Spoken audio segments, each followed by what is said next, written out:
I'm Miwa Messer. I'm the producer and host of Poured Over. And to my absolute delight, I have Blaché and Helen MacDonald with me. And I'm going to ask them to introduce themselves so you guys can get a bead on their voices. So who wants to go first? I'll go first. Hello, everyone. It's great to be here. I'm Helen MacDonald, better known as a nature writer. I wrote H's for Hawk and a collection of essays, Vesper Flights, that came out in 2020. Hi, I'm Blache. I have not written any of those kinds of things. This is my first novel, and I'm otherwise a hobbyist musician, and so it's been a blast. Okay, former Californian too. Yeah, still a Californian. Okay, so how did you end up in Ireland? So in the 80s, my dad left Dublin, which was an absolute nightmare at the time, and came over to California, met my mother. They got together in San Francisco. My mom's family's from LA, so that's where we lived for a while. And then eventually, because it sucked, we left basically at and around the riots. So we went, this sucks. And we went to Dublin, which it was the 90s in Dublin. It wasn't exactly, it was pretty rough. It was pretty rough. But then we ended up moving up to the northwest of Ireland in Donegal. So it's very different from LA. It's very rainy. Very rainy. Yeah. Very cold all the time. All right, Prophet. I'm smiling just thinking about this book. I'm smiling thinking about this wild book that you guys have made. This book was so much fun to write. That's what I needed to know. It felt illegal. Honestly, I just constantly would be giggling to myself and giggling with Sin about stuff we were writing. Yeah. Yeah. So Neil Gaiman blurbed Prophet.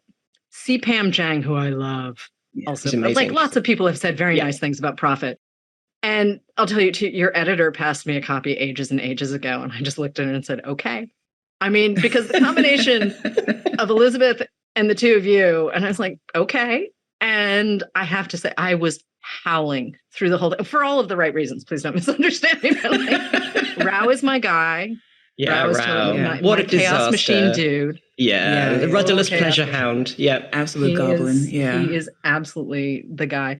So I want to sort of stick to Rao and his work partner, Adam, because I don't want to give anything away. We're going to sort of dance around some of the big plot points because what you do in this stuff, sorry, I can't stop laughing. I can't stop. It's so great. I do want people to be able to come into it and experience it the way I did, which was literally someone passing it across the table. I just knew Helen had written it and had a co-author. And I was like, okay. And it's a proper 50-50. This is what I love about this book. People, originally people are sort of saying, well, did Sin ghost it and then you write it? And I'm like, what are you talking about? This was genuinely even now, we don't even know who wrote what. We get into fights. We do. Yeah. Any good lines in the book now, we always say it was the other person. Yeah. And it's fun trying to, it just feels so seamless now, Well, and the other thing is, too, the dialogue is so good in this book. And Helen, you kind of notoriously, ages ago, you wrote a radio play and you were like, yeah, dialogue's not my thing. Sucked. You got much better. I've learned. The dialogue in this book is great. Sin is just preternaturally gifted at dialogue and characterization. It's terrifying. I'm sorry. I'm going to say nice things about this talent of yours because it just blows me away. But I learned from Sin. And towards the end, I was running all over that territory and writing loads of dialogue. And I was pretty good at it, except when I was writing American military, Americans generally. Yeah, I mean, they all ended up sounding like minor Jane Austen characters. Yeah. Sorry. With lots of subjunctives and, would that it were so simple. And Sin would be like, Helen, no. It can't be like this. But yeah, no, I did learn. And I really enjoyed writing dialogue.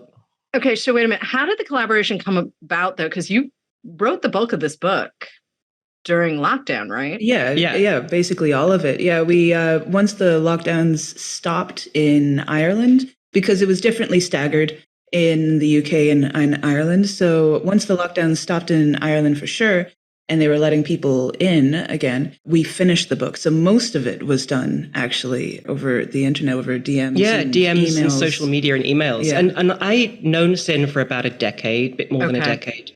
On Twitter, we were Twitter friends. We'd talk about fandom and before you were a big deal. Before Ages for Hawk, I was this sort of starving academic. And then during lockdown, we just started chatting more and more and more. And one of the things that surprises people is we didn't meet until this book was nearly done. We literally hadn't set eyes on ourselves, and luckily we got on. Yeah, that would have been awkward if we. But yeah, it was all through DMs and emails, and later we got a sort of shared document we used. And it was a really interesting thing for me to do. I mean, I nature writing is not renowned for its collaborative. It's one of those sort of it's singular male consciousnesses striding across the moors. But Sin had worked before with other people, so collaboration was something that you'd. I was used to it. Back and forth. Generally speaking, hobbyist writer as well as a musician. And so a lot of that looks like on the internet, just writing stories for your friends and following what they want to hear, what you want to present to them and whatever else. So collaborative writing just comes naturally, I guess, through years of doing this. Yeah. And then we had this really weird thing. We started talking about nostalgia a lot and how ubiquitous it is. We were talking a lot about how the world was ending. I was meant to be writing a nature writing book about the end of the world and albatrosses in Midway Atoll, and I couldn't get out there because of lockdown. And also at that time, I didn't really want to write about the end of the world. I mean, things were really grim. Yeah, the end of the world looked really close. Yeah. So I was like, let's do something fun. Let's write something subversive and fun and that's made out of all the things we love and has things in it that we haven't seen that we want to see. And I said to Sin one day, hey, do you want to write a novella, like a sci-fi novella with me? And I said, it won't be a novella. And I'm like, yeah, it will. It'll be like 40,000 words. 40,000. Didn't turn out like Ellen. No, I was wrong. Sin's usually right. And then we just crammed into it, like all the things we loved, the sort of odd couple, all the kind of tropes from kind of Bond movies and Bourne movies. Man and from Uncle. Man from Uncle. There's loads of kind of video game stuff in there. You were playing Control? I was playing Control by Remedy Entertainment. And as well, I was playing Disco Elysium as well. And this was a lot of shady government stuff or odd couple cop dramas and stuff like that. And it really gave you a chance to look into the characters and the archetypes that these people were. Yeah. But Control was the one that really sparked it all. Yeah, right? Control has got this sort of secret government organization that has objects within it that have sort of achieved power through their use by humans. They have this kind of resonant power. And that, I think, was very much part of what Prophet came from. And also just watching the way that nostalgia was being used as engagement on social media. So, I don't know about you, but when I occasionally go on Facebook or something like that, and I'll see like a picture of a candy bar from the 80s, and I feel this kind of flush of emotion and I want to click, and that moment of wanting to click and that emotional engagement was very much part of how we developed this substance called Prophet in the book. So I have a thing about nostalgia where for the most part, I think it's terrible.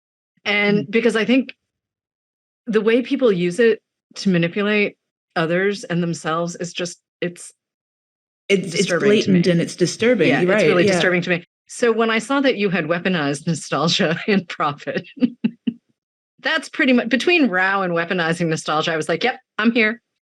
I'm game. I will totally follow, because I do think, and especially now we're living in a world where it's just like, there are people who really, really would like to go back to a historical period that they may not really fully understand or have all the this is a lot of it, right? Little stuff like that. And like really obvious stuff, like the 50s would be great if you were a kind of well-off white person. Yeah, for sure. That's fine. It works out for them. Yeah, maybe. But like everyone else is not going to have a good time. This whole way it's been weaponized. And I mean, I remember going back to I remember Reagan weaponizing it back in the, the 80s, this whole kind of about white picket fences and using it as a way of kind of, pulling apart social. And it's just like snowballed from there. It's snowballed from there. And, we have this wonderful situation now, wonderful, terrible, where Hollywood is recycling IP to the point where it feels like it's in a death spiral, I mean, we love Barbie and Oppenheimer because our book is basically a cross between the two. It really is. It really does have animate dolls running around secret nuclear towns in the desert. It really is like full on Barbie Oppenheimer. But like, it's a very strange place to be where we feel there's no future. Everything is calling back to the past. The sense of a progressive possible future is it just seems impossible now. So we kind of wrote the book to counter that. Yeah. And Prophet, honestly, for me as the reader, felt like it was a wink and a nod. And I was like, oh, great. Okay, you're in on the joke. Like all of this feels bad in this moment. Like everything outside of my door does not feel great in this moment. And yet we have a couple of dudes. We have Rao and Adam. And Adam is Adam, right? I know I keep coming back to Rao, but like Chaos Machine is my guy. Adam is amazing. I mean, I adore Adam. Adam is he's like the Dorothy in The Wizard of Oz. He is the kind of the heart of the book for me. Yeah. I mean, I adore Rao. I found Rao very easy to write for reasons that I don't want to examine too closely. But, we have this chaotic disaster with, this chap with strange kind of powers, which you might talk about a little bit without too many spoilers. And then we have this incredibly straight-laced military guy. Yeah, down the middle, all the way, military man. Yeah. Yeah. But, there's trauma in both their lives, and that's really what it's raised in the book. So here's the question, though. Do you start with the story? I mean, did you start with the idea of Prophet and wanting to do all, because there's a lot of politics, there's a lot of, let's say, commentary on the world we live in. Right? And jokes. Lots of jokes. And jokes. There's tons of jokes. We're going to come back to the jokes. But, I mean, you are doing big thematic work with lots of jokes, snappy dialogue, great visuals. It's very cinematic. There's a lot and also just in terms of the sort of narrative thrust of the book, right? Like it just never slows down. But do you start with these two dudes, or did you start with the idea? Like how did we get this novel? We kind of started with the dudes. Yeah, we started with, we knew the kind of characters that we wanted to write. And so we knew that starting. But then, am I allowed to say the actual thing? Yeah, I had a dream, believe it or not. How incredibly cheesy is this? And dreamt about an American diner in a sugar beet field in rural England. Which is up, there are loads of American Air Force bases near here, and they're so strange to me. They're very eerie. They're basically little bits of America just dropped into the country, to the British countryside, and they sort of float above the nation, as it were, and they're full of kind of American fast food chains, and it's just, they've always fascinated me.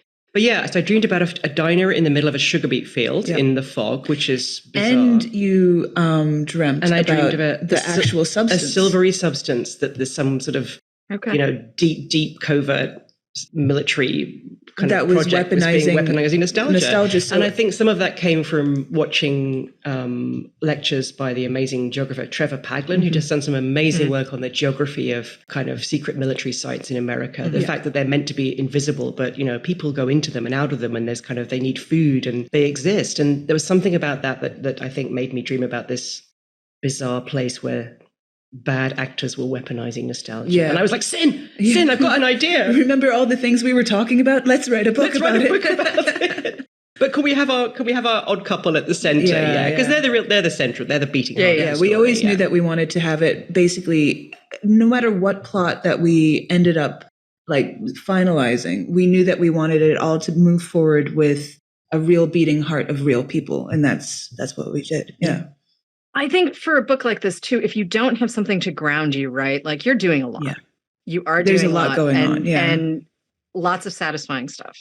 But to be grounded in the world, I needed characters that I could latch onto. And I know I sort of keep leaving Adam on the side, but the pair of them together kept me very, very grounded, because like you said, Adam really is sort of Dorothy in the Land of Oz, figuring out what's going on. Rao is the messiest. He's there's something kind of like, so the first scene, I'm going to talk about the first scene a little bit. Yeah. He's sprung from prison, which was taken, I think, from The Spy Who Came In From the Cold. I mean, this book is built of beloved tropes right from the beginning. And he's taken to this American air base and shown this bizarre object, which is a diner that's shown up in the middle of a field. And he is in a very bad way. He's in prison. He had this special power that meant that the CIA basically used him to help with their interrogations in these terrible black prisons in Kabul. And he basically lost the plot completely, and is in a terrible, terrible state. So he's terrified. He comes back. He thinks the Americans are going to send him back to the war. And what I love about the first chapter is he's such a dick to everyone. Such a dick. And somehow we wanted him to be that, but also lovable. And I hope that we've managed to sort of Oh yeah. Okay, that's good. That's good. Can you confirm? Thank you very much. Yes. We'll confirm, absolutely. Since Dad was really fun. Since Dad read the book. Yeah, I sent him like the first 10 chapters very early on. And he's, very like straight talking Irish dude. And he says, this Rao and Adam, they're assholes. And I'm like, okay. And he goes, I love them. So that was good. When you were on the right track. Yeah.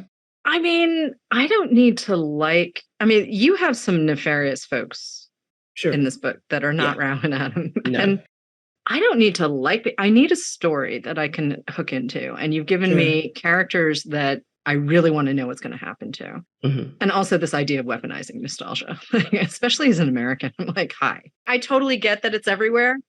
I do get that. But at the same time, like I'm listening to Helen talk about American military bases overseas. I'm like, mm-hmm.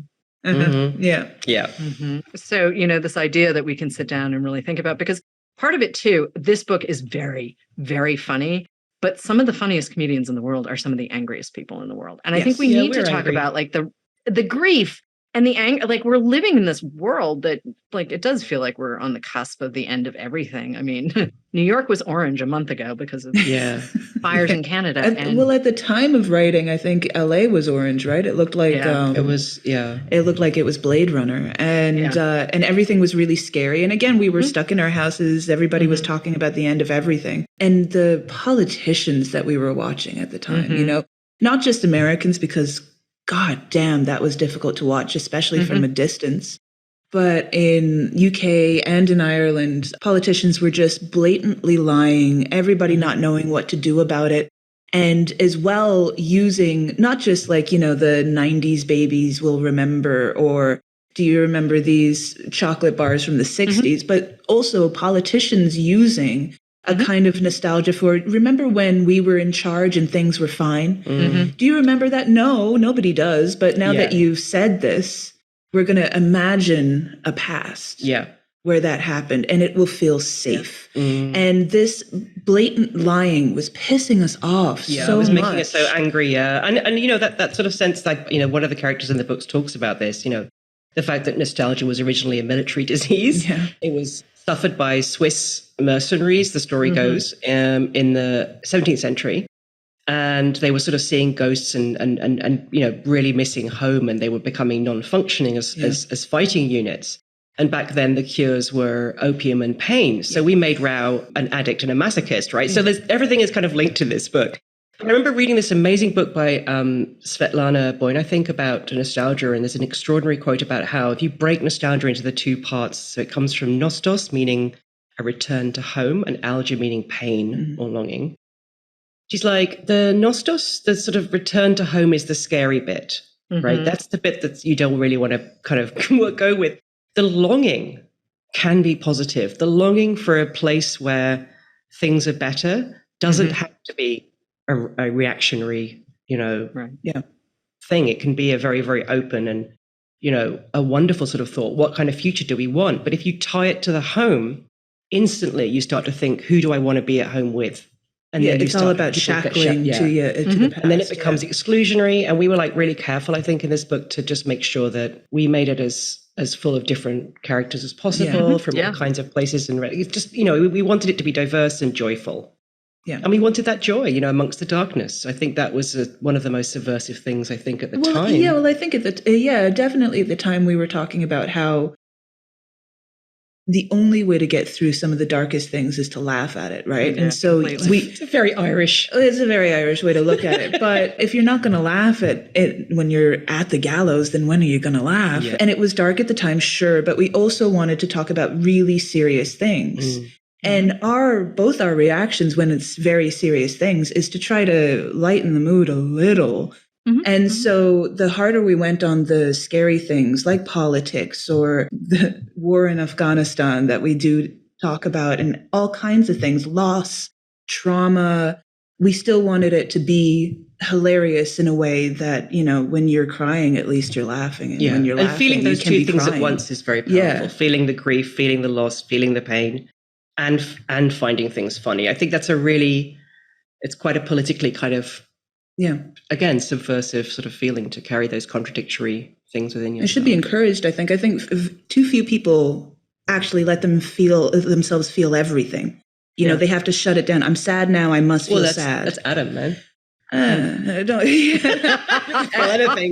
holds a lot inside him, but yeah, I think that Adam's a complicated mess, and he does show that complicated, specifically American need to be only one thing. Yeah. And not let the complicated mess happen because that's too messy. It's too difficult to explain. The cover needs to look exactly the same as the inside, and it so rarely does.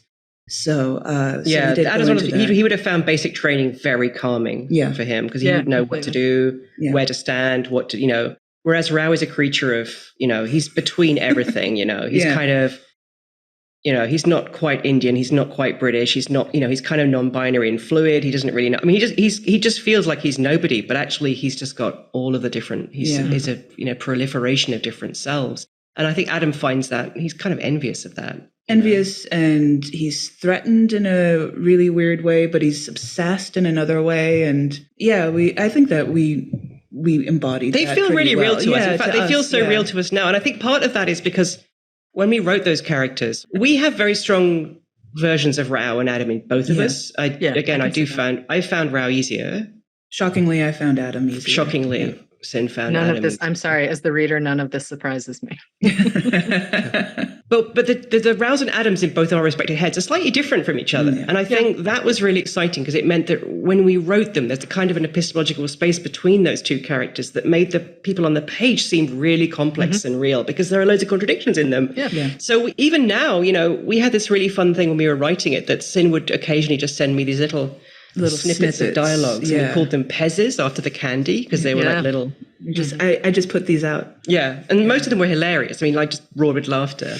And then we just build on them, and that's how he really wrote the book: is build on these little character observations and bits of dialogue. And they would expand into whole sections and chapters and stuff. So in those back and forths, we would create different versions of the same people. So and we do believe that's why they're layered. Yeah, they're really real. They feel really real to us, and that process of kind of this sort of dialectic of working together. I mean, there's no way I could have written anything as complex as this with just my brain. No way. Yeah, it's a two-brainer. Yeah. But for you guys as readers, I mean, are you reading for language first or character first or story first? I go for character first. Character first. The story is character driven, actually, I think. Even though we knew kind of what we wanted and where it would go, the amount of plot stuff that was organically derived from listening to our characters talk to each other was enormous. So how much problem solving happens on the page, though, when you guys are working back and forth, right? Like whether it's Pezzes or DMs versus emails versus shared doc, there is still a lot of problem solving that happens. That's a very kind way of putting it. Well, but I mean, think about it, right? Like how much of the writing is actually rewriting? Like this is something that... Actually really little. Right, because the way that we wrote it was actually like one person would write like a scene or a chapter or whatever we could put out, and then would send to the other. And when sending to the other, that's not just a here I wrote this. It was a here edit this, here change things, add tell things. Me what you want. What do I have to do to further the scene? What do you think should happen? What shouldn't happen? And then the other person would add their notes or rewrite that and then send it back. So it was a live edit that was happening at the same time. This book, I think, is the most edited book in a long time. But we wrote it so quickly because it was the two of us back and forth daily. And it was also really nice because, writing is one of those things where sometimes, you think, I really have to write something, and then you just end up on the sofa all day eating ice cream and crying, And in those periods, the other person would pick up the slack. And that was always lovely as well. So you sent a pretty clean manuscript off then. Pretty clean, yeah. A lot of swearing. Yeah. I think there's less swearing now than there was originally. So, All right, but let's talk about pacing and time for 2 seconds, because you do a thing where you're cutting back in time and we're getting a little bit of backstory, very specific backstory, which obviously I'm not going to go into here, but this idea of cutting back and forth between time-wise when you're, weaponizing nostalgia, right? So that's a very deliberate choice. But also, again, the pacing is pretty pitch perfect. Like nothing really slows down. Wow. We're always moving forward. Even when new characters are introduced, you know exactly what's happening in this world. And again, I think it's I was so grounded because of Rao and Adam and their relationship that I had fully bought in. But that's all tricky technical stuff. That's not just kind of sitting on the sofa going, well, hey, I got an email. That's really not. Well, I think as well, the way that we were collaborating on this is that we were writing, for a start, we were writing a book that we wanted to read.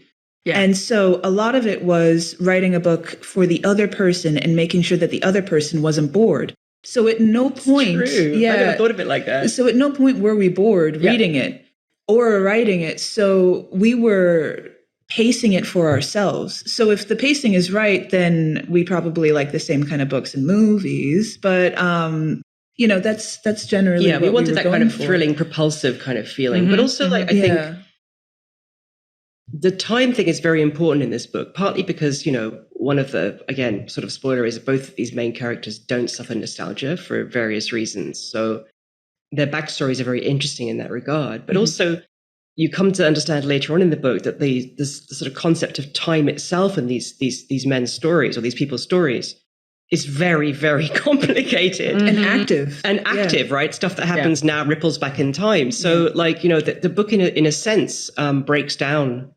time in a number of ways, and it breaks down time in that regard in terms of causality. And I'd like to think the ending, one of the things about nostalgia is that it's always backward looking. It's backward looking.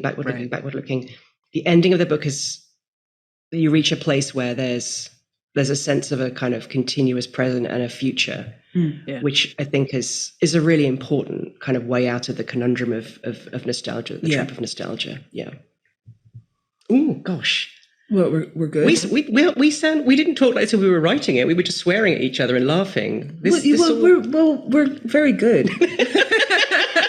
It's clear that you were having a lot of fun writing this book. I'm sorry. I flew. It's big. It's not 40,000 words. It is not tiny, this book, and it flies. And I think there's a lot to be said for that. But I want to go to genre for a second too, because a lot of the sort of conversation around Prophet when it was first announced, beyond the partnership, was also this idea that it was going to be genre bending. And I'm one of those people, I have very sort of Catholic reading taste, right? Like I will pretty much read anything. I have things that I am drawn to and that I love and that I have read deeply in, but I'm a bookseller. I read a lot.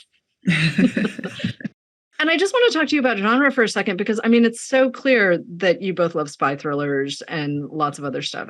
But, there's this new category called romantasy, which is fantasy novels with big romance. But we're shelving them in fantasy. Okay. But does it need a name?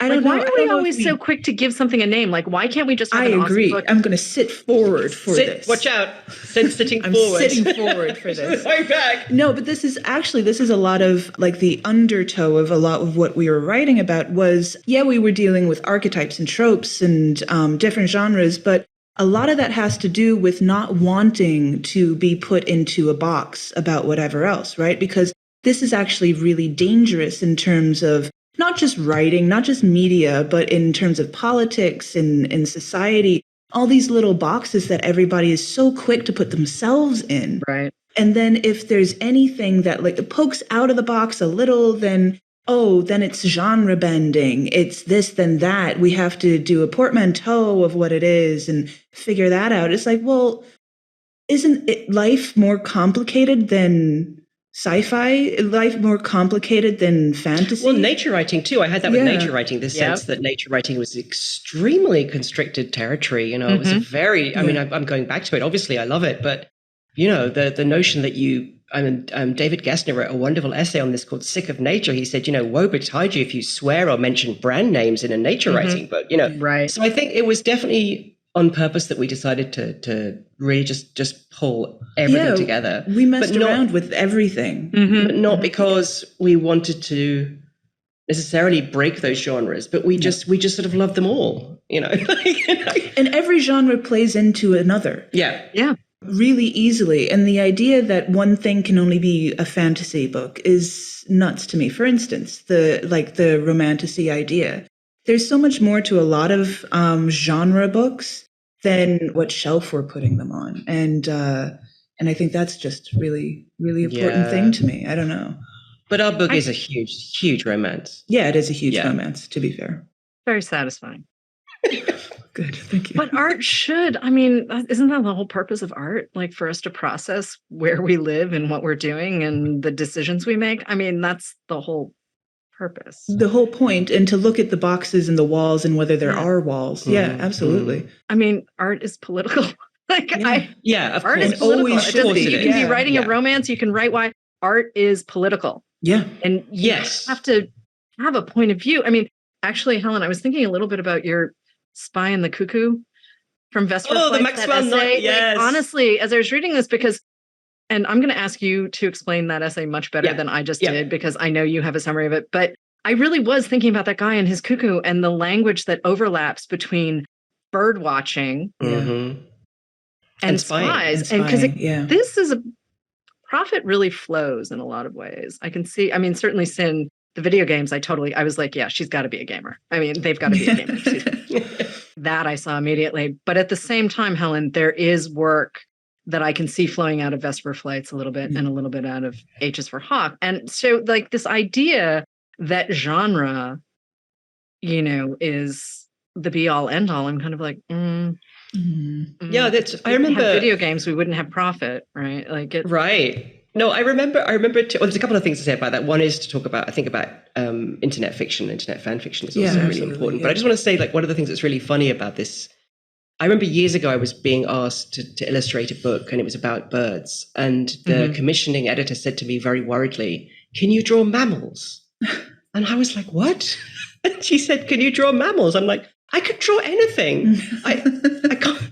And this is how I feel when people sort of say, "But you're a nature writer." It's like, well, look at my nature writing. It's full of military. It's full of territoriality. It's full of like grief and loss and trauma and love, and how we think about the past and how we use nature to prove our notions of nationalism to ourselves. I mean, it's kind of about the same thing. Yeah. Only it hasn't got as many birds in it. It's totally about the same thing. It's totally about the same thing. But the I think both of us feel really strongly about that one. You know, one of the sort of places we drew on with joy for this, not drew on, but like has kind of influenced in the sense that it's the sea we both swam in for many years is internet fan fiction, which we both adore, in that it's this extraordinary ecosystem of, you know, people taking stories that are, you know, and making and transforming them into other stories. Yeah.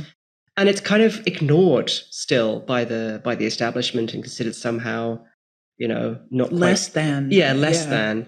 And some of the most extraordinary work I've ever read has been in that form. And a lot of the tropes in this book are kind of loving responses to, you know, to some tropes from fan fiction. Yeah. And so, you know, we sort of thought about the book in some ways as what do you say about a fan fiction? It's a fan fiction for something that doesn't exist yet. And I think that's a lot of the reason why we had so much fun writing it as well, is because we were creating the thing that we wanted to write fan fiction about. And so whenever we did write, it felt... it does sound a bit up ourselves, doesn't it? It does, Elizabeth. Yeah, well, never mind. But I mean, we got to really play with it. Yeah. And that meant that when we did something, especially me, I wasn't so sure. I would early on, I would be kind of nervous about like writing too much or pushing too much because, you know, it's Helen.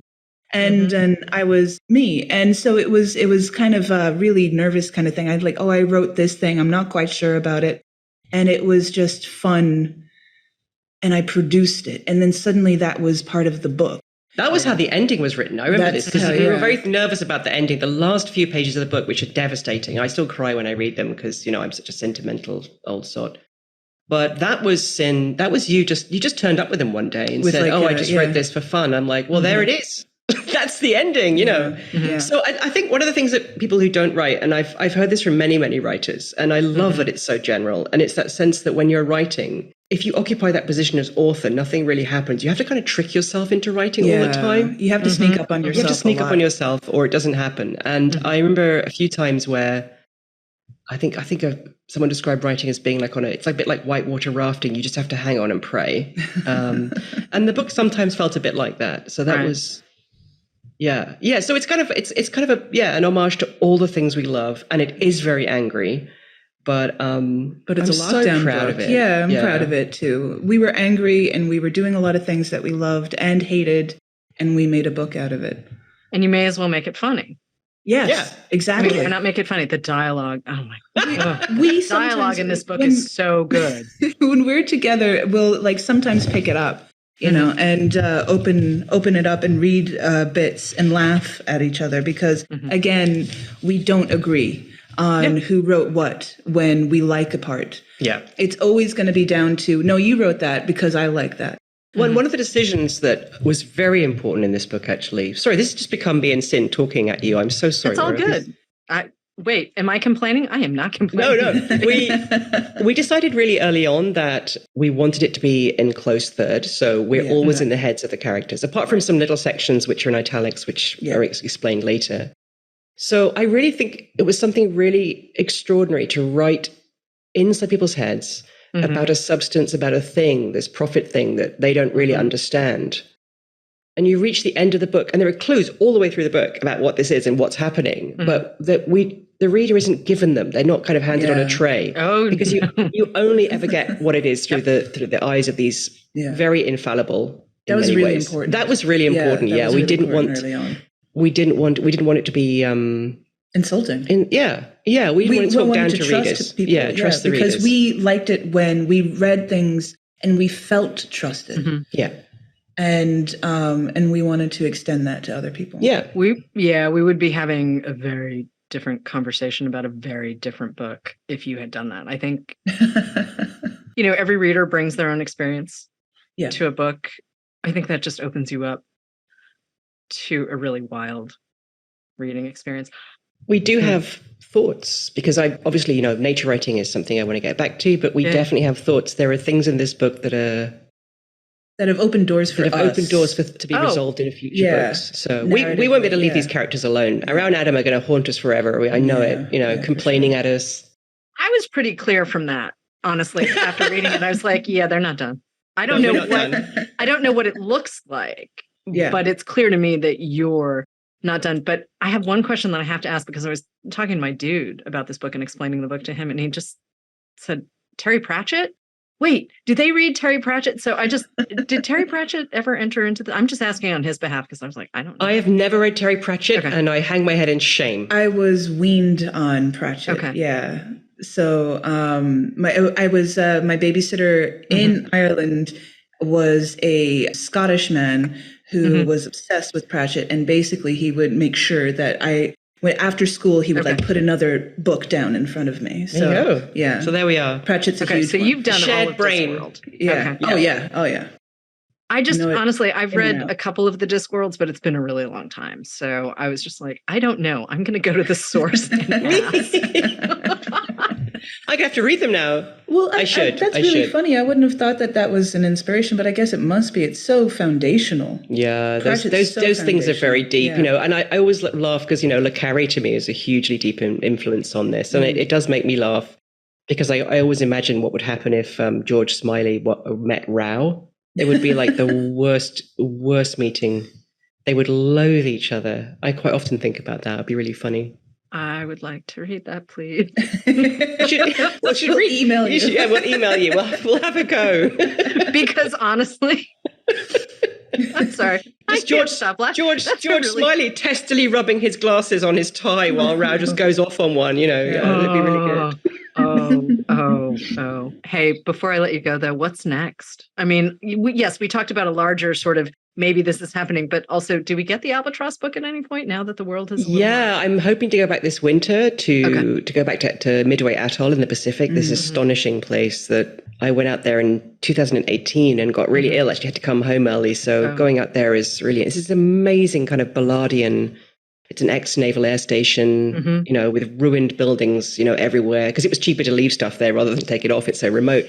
And every sort of 3 foot, there's an incubating albatross sitting on the ground. And albatrosses, to me, so much they're extraordinary creatures, but they also have so often represented guilt and shame in poetry that I think a book about the end of the world and about shame and about love and where we are, that's really going to focus on this island. And I'm really excited about it. But I'm also excited about, at some point, getting back to telling more stories about our terrible men. Terrible men. Yeah. We're really proud of them. And like Helen said, they won't leave us alone. No. I'm still sending pezzes about little bits and pieces that come. And I was in a group video game a couple of days ago, and during the loading screen, I was writing down notes that could. Yeah. So I'm sorry, world. There's going to be more of these terrible men. Yeah. If we're going to read about terrible men, I would like it to be these terrible men, please.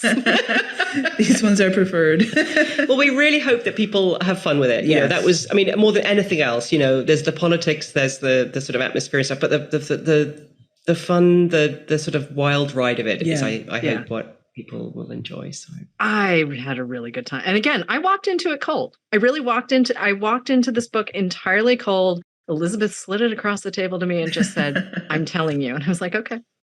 I mean, bless you, Elizabeth. Bless your editor has good taste. What can I say? But I was like, all right, I have no idea. She's been amazing. She was great with the edit. Sure. And it's one of those rare moments, right, where you just walk into something absolutely cold. And I was like, okay, let's see. I like that. And, we're very nervous. I'm really hoping that people come to it in sort of the spirit that it's intended, right? Like, it's wild, this book. I cannot, my eyes are getting really big just thinking about it, and I'm laughing again because, I mean, I know we just talked about Terry Pratchett a little bit, but like this book stands on its own. It does its own thing. It's just Prophet. There's a lot of very, very, very scary children's toys in it. So apologies to anyone who's... I don't apologize, actually. No, I'm not apologizing. I'm sorry. I didn't write it. I'm not apologizing. I had a really good time reading it. There's some stuff that goes down that I said to you earlier, which obviously we're not going to say on the air, but I love how mysterious this is. This is great. It's all very covert. Yeah. Hi, in keeping in the spirit of the thing. Exactly. But this is where I get to say Prophet is out now, and everyone should just go read it. Helen, Sin, thank you so much for joining us on Fourth. Thank you. It's been such fun. Thank you. Bless you for those questions. Take care. Thank you for listening. Poured Over is a Barnes & Noble production. To help other readers find us, please rate and review the show wherever you listen to podcasts.